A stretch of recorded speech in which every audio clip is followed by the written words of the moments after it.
Welcome to the darkest page, where candlelight flickers, and the words of long-dead authors breathe again. Tonight, we read a tale by M.R. James, Lost Arts.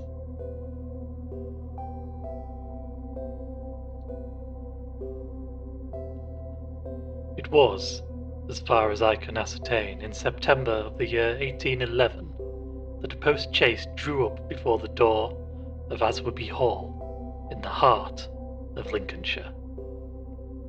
The little boy, who was the only passenger in the chaise, and who jumped out as soon as it had stopped, looked about him with the keenest curiosity during the short interval that elapsed between the ringing of the bell and the opening of the hall door. He saw a tall, square, red-bricked house built in the reign of Anne. A stone-pillared porch had been added in the purer classic style of 1790.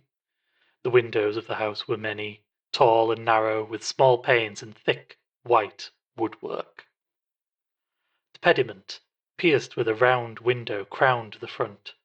There were wings to right and left, connected by curious glazed galleries, supported by colonnades with the central block. These wings plainly containing the stables and offices of the house. Each was surmounted by an ornamental cupola with a gilded vane. An evening light shone on the building, making the window panes glow like so many fires. Away from the hall in front stretched a flat park, studded with oaks and fringed with firs, which stood out against the sky. The clock in the church tower, buried in trees on the edge of the park, only its golden weathercock catching the light, was striking 6, and the sound came gently beating down the wind. It was altogether a pleasant impression, though tinged with the sort of melancholy appropriate to an evening in early autumn, that was conveyed to the mind of the boy, who was standing in the porch, waiting for the door to open to him.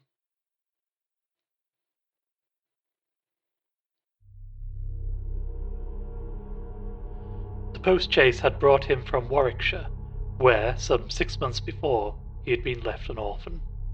Now, owing to the generous offer of his elder cousin, Mr. Abney, he had come to live at Aswarby. The offer was unexpected, because all who knew anything of Mr. Abney looked upon him as a somewhat austere recluse, into whose steady-going household the advent of a small boy would import a new, and it seemed, incongruous element. The truth is that very little was known of Mr. Abney's pursuits or temper. The professor of Greek at Cambridge had been heard to say that no one knew more of the religious beliefs of the later pagans than did the owner of Aswarby. Certainly, his library contained all the then available books bearing on the mysteries, the Orphic poems, the worship of Mithras, and the Neoplatonists. In the marble-paved hall stood a fine group of Mithras slaying a bull, which had been imported from the Levant at great expense by the owner. He had contributed a description of it to the Gentleman's Magazine, and he had written a remarkable series of articles in the Critical Museum on the superstitions of the Romans of the Lower Empire.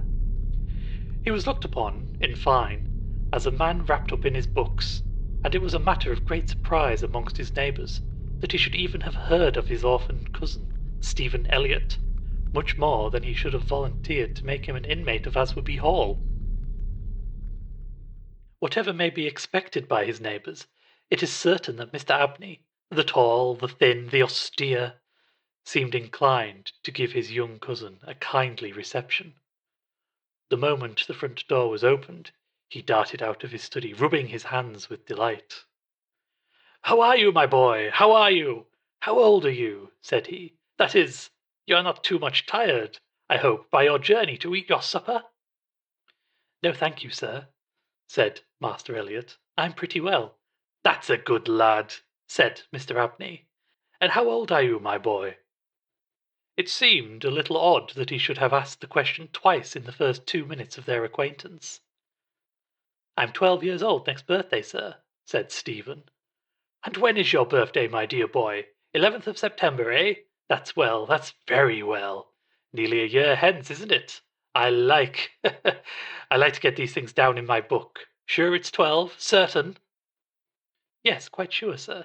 Well, well, take him to Mrs. Brunch's room, Parks, and let him have his tea, supper, whatever it is. Yes, sir, answered the staid Mr. Parks, and conducted Stephen to the lower regions.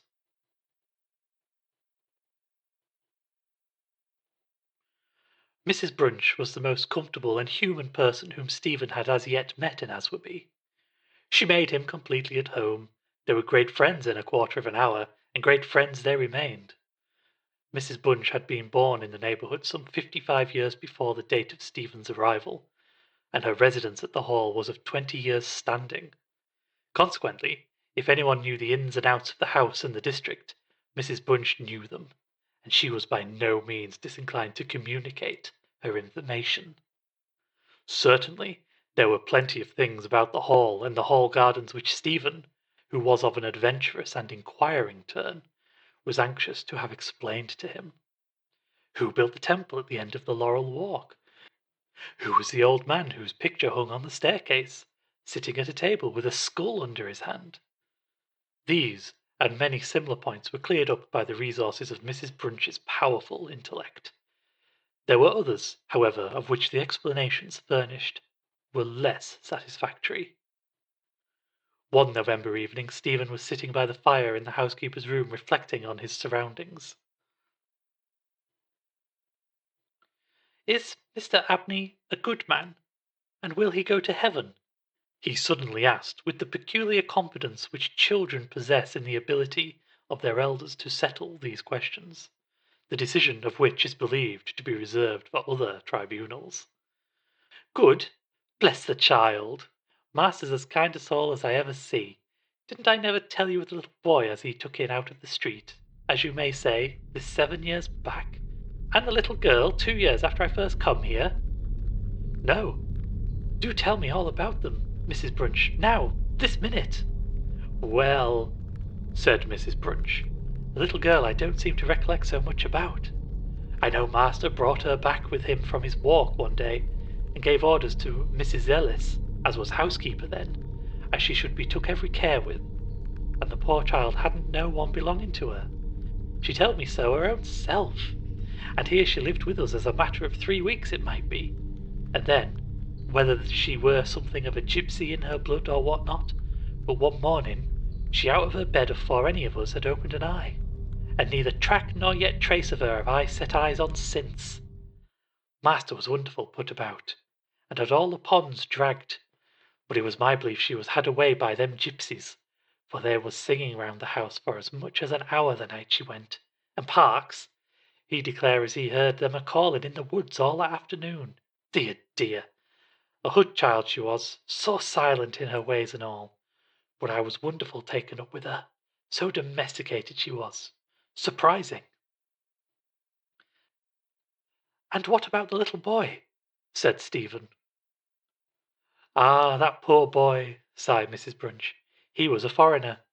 Jevony he called hisself, and he came a tweaking his hurdy-gurdy round and about the drive one winter's day, and master had him in that minute, and asked all about where he came from, and how old he was, and how he made his way, and where was his relatives, and all as kind as heart could wish.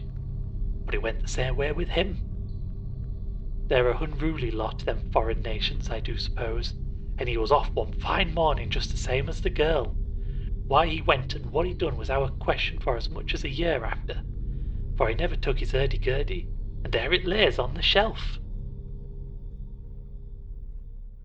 The remainder of the evening was spent by Stephen in miscellaneous cross-examination of Mrs. Brunch, and in efforts to extract a tune from the hurdy-gurdy.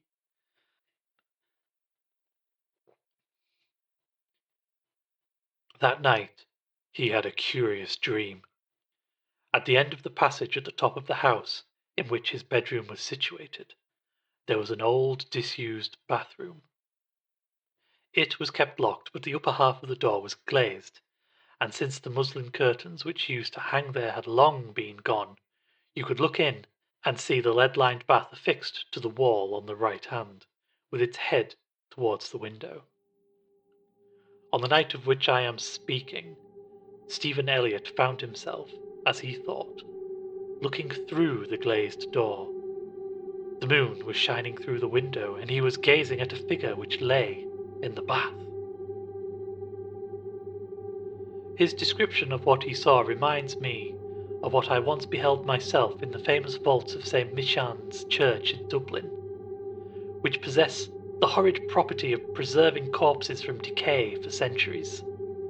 A figure inexpressibly thin and pathetic, of a dusty leaden colour, enveloped in a shroud-like garment, the thin lips crooked into a faint and dreadful smile, the hands pressed tightly over the region of the heart.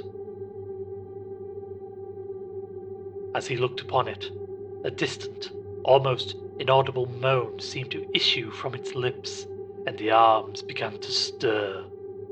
The terror of the sight forced Stephen backwards, and he awoke to find that he was indeed standing on the cold, boarded floor of the passage in the full light of the moon, with a courage which I do not think could be common among boys of his age. He went to the door of the bathroom to ascertain if the figure of his dream was really there. It was not, and he went back to bed. Mrs. Bunch was most impressed next morning by his story, and went so far as to replace the muslin curtain over the glazed door of the bathroom. Mr. Abney, moreover, to whom he confided his experiences at breakfast, was greatly interested, and made notes of the matter in what he called his book.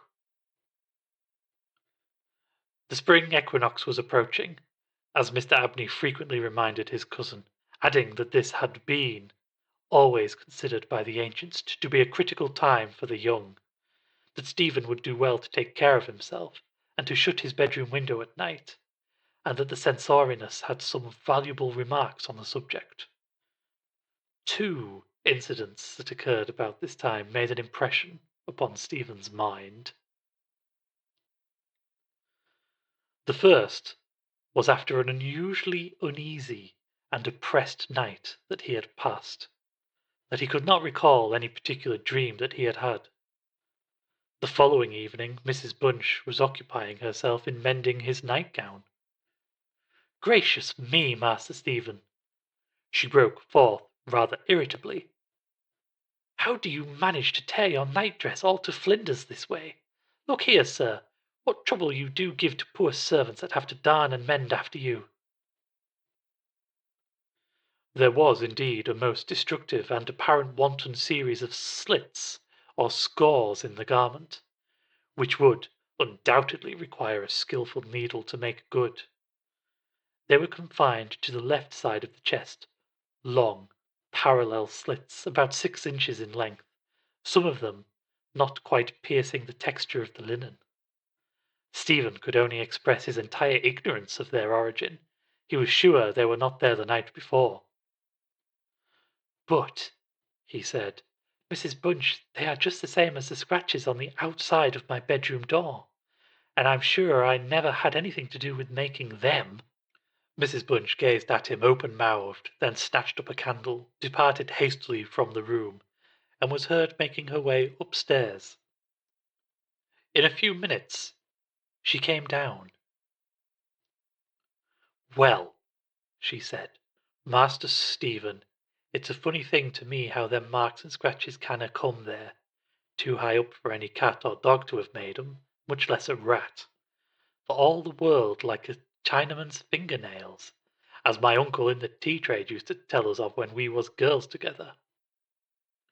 "I wouldn't say nothing to master, not if I was you, Master Stephen, my dear, and just turn the key of the door when you go to your bed."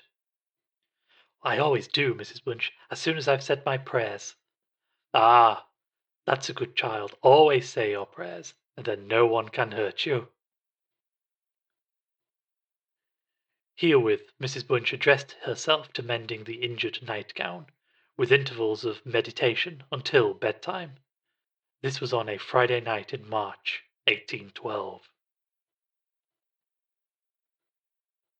On the following evening the usual duet of Stephen and Mrs. Bunch was augmented by the sudden arrival of Mr. Parks, the butler, who as a rule kept himself rather to himself in his own pantry.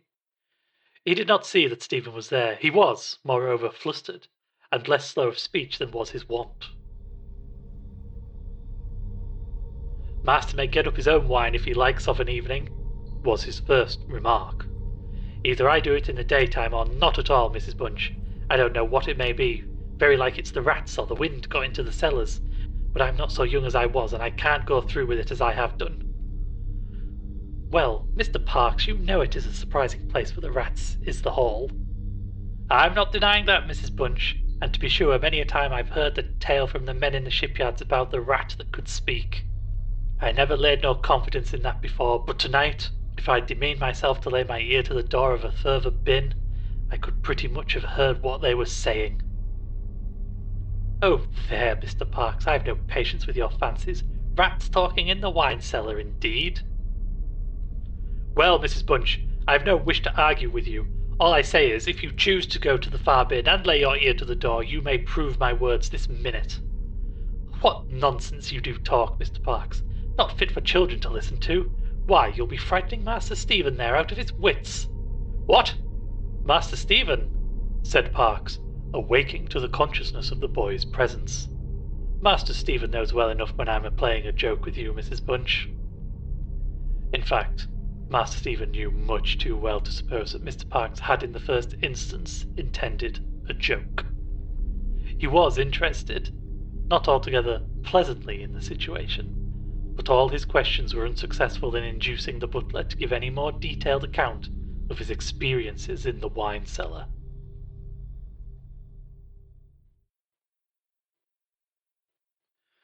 We have now arrived at March 24th, 1812. It was a day of curious experiences for Stephen, a windy, noisy day which filled the house and the gardens with a restless impression.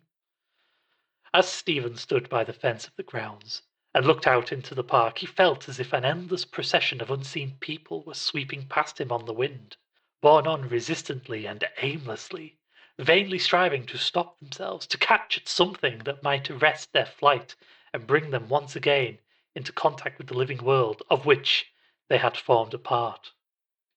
After luncheon that day, Mr. Abney said, "Stephen, my boy, do you think you could manage to come to me tonight as late as 11 o'clock in my study? I shall be busy until that time, and I wish to show you something connected with your future life, which it is most important that you should know. You are not to mention this matter to Mrs. Bunch, nor to anyone else in the house, and you had better go to your room at the usual time." Here was a new excitement added to life. Stephen eagerly grasped at the opportunity of sitting up till 11 o'clock. He looked in at the library door on his way upstairs that evening, and saw a brazier, which he had often noticed in the corner of the room, moved out before the fire. An old silver-gilt cup stood on the table, filled with red wine, and some written sheets of paper lay near it. Mr. Abney was sprinkling some incense on the brazier from a round silver box as Stephen passed, but did not seem to notice his step.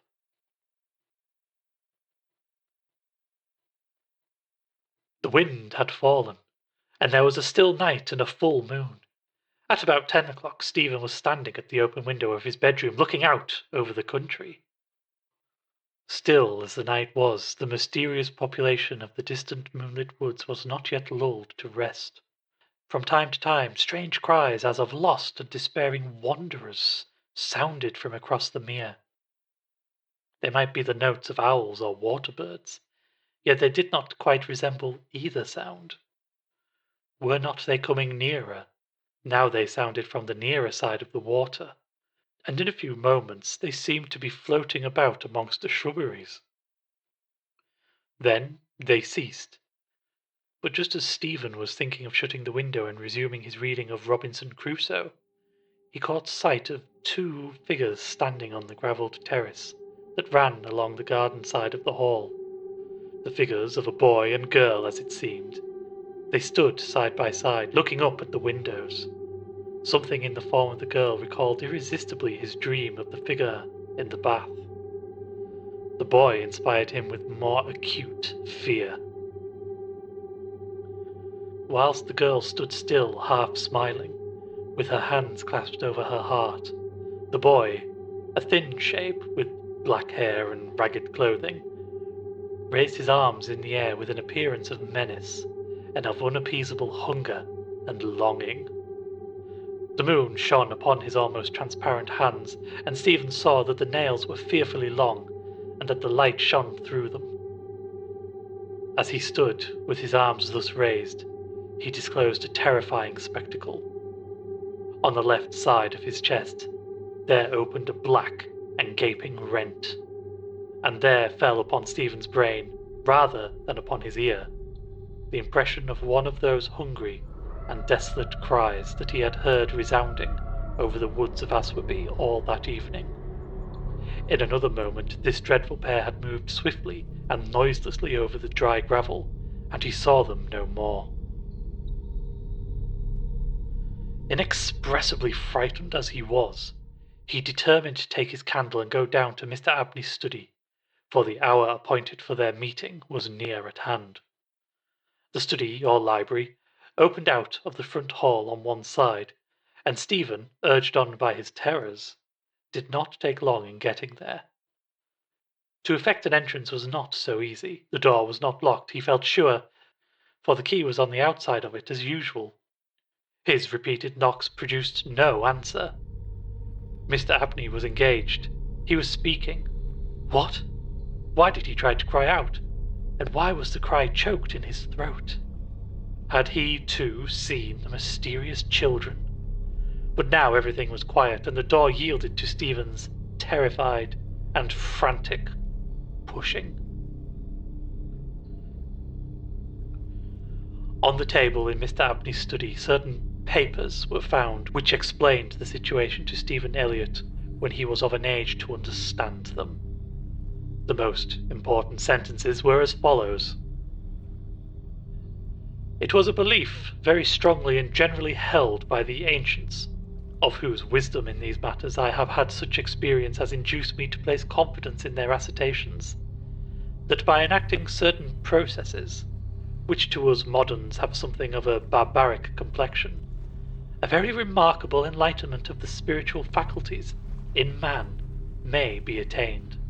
That, for example, by absorbing the personalities of a certain number of his fellow creatures, an individual may gain a complete ascendancy over those orders of spiritual beings which control the elemental forces of our universe. It is recorded by Simon Magus that he was able to fly in the air, to become invisible, or to assume any form he pleased by the agency of the soul of a boy whom, to use the libellous phrase employed by the author of the Clementine Recognitions, he had murdered. I find it set down, moreover, with considerable detail in the writings of Hermes Trismegistus, that similar happy results may be produced by the absorption of the hearts of not less than 3 human beings below the age of 21 years. To the testing of the truth of this receipt, I have devoted the great part of the last 20 years, selecting as the corpora vilia of my experiment such persons as could be conveniently be removed without occasioning a sensible gap in society. The first step I effected by the removal of one Phoebe Stanley, a girl of gypsy extraction, on March 24th, 1792. The second, by the removal of a wandering Italian lad named Giovanni Paoli, on the night of March 23rd, 1805.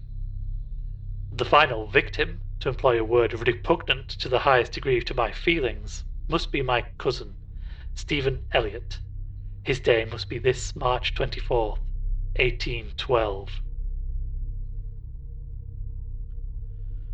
The best means of effecting the required absorption is to remove the heart from the living subject, to reduce it to ashes, and to mingle them with about a pint of some red wine, preferably port.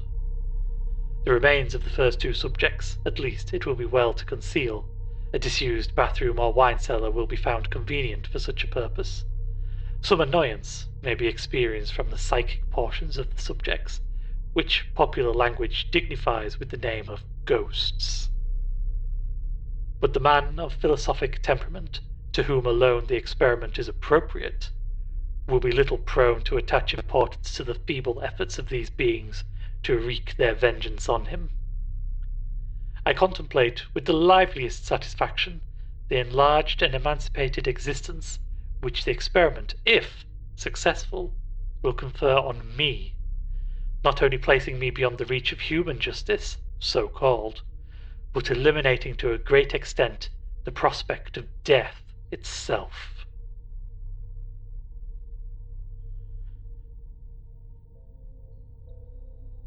Mr. Abney was found in his chair, his head thrown back, his face stamped with an expression of rage, fright, and mortal pain. In his left side was a terrible lacerated wound exposing the heart. There was no blood on his hands, and a long knife that lay on the table was perfectly clean. A savage wild cat might have inflicted the injuries. The window of the study was open, and it was the opinion of the coroner that Mr. Abney had met his death by the agency of some wild creature. But Stephen Elliott's study of the papers I have quoted led him to a very different conclusion.